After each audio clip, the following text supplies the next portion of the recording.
I read you play guitar, but how many of your songs start with the guitar actually? The majority of them. The majority of them start with guitar. And what would be, is there a common setting that maybe you will start writing or new material? No, no. It's always very... Bruce Lee had this thing about water and become fluid. Water kind of takes the form and shape of whatever it's flowing over, you know, and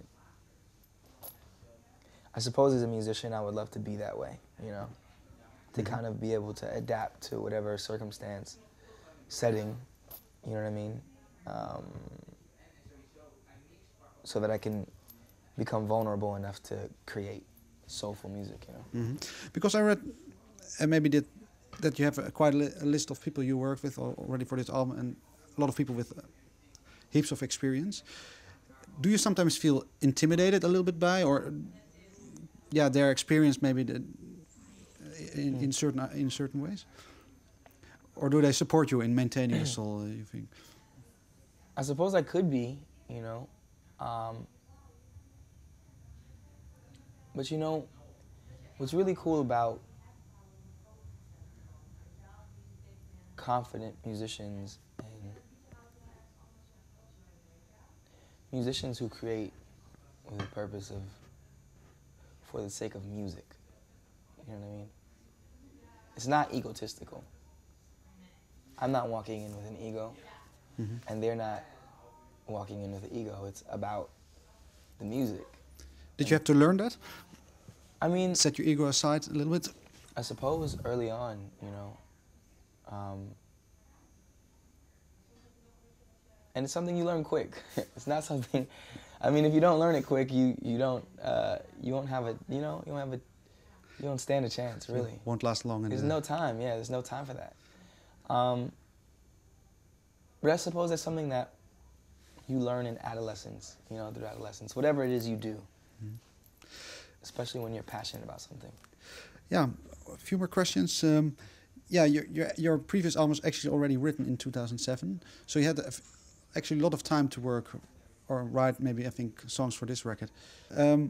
Were a lot of the songs that are on this record stemming from that 5-year gap in between, or is it more or less written in a short time frame? A lot of the music that was written in between that gap of time, I just kind of let it be that, you know. I consider it therapy. Okay. You know what I mean? So that was for that. That was my therapy for that time.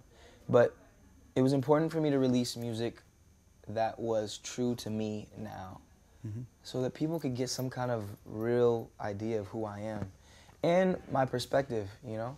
It's like, as a personal introduction, I feel like this album sets the tone for what can be expected of me as a musician and as an artist. If I would have put out music that was older, I don't know how successful it would have been by doing that. What did you get out by doing that and working with that music as a therapy? What did you release maybe that made you start fresh again? I think I started to look at, I tried to look outside the box and paint the picture of who I am, you know what I mean? And to create the most rounded, or give you the most rounded perspective of me, as if we were sitting down and having a drink and having our first conversation. I don't, like, this album isn't very introspective. It's not so deep where, yeah, I'm just pouring my soul out to you. But it's enough where you can gather that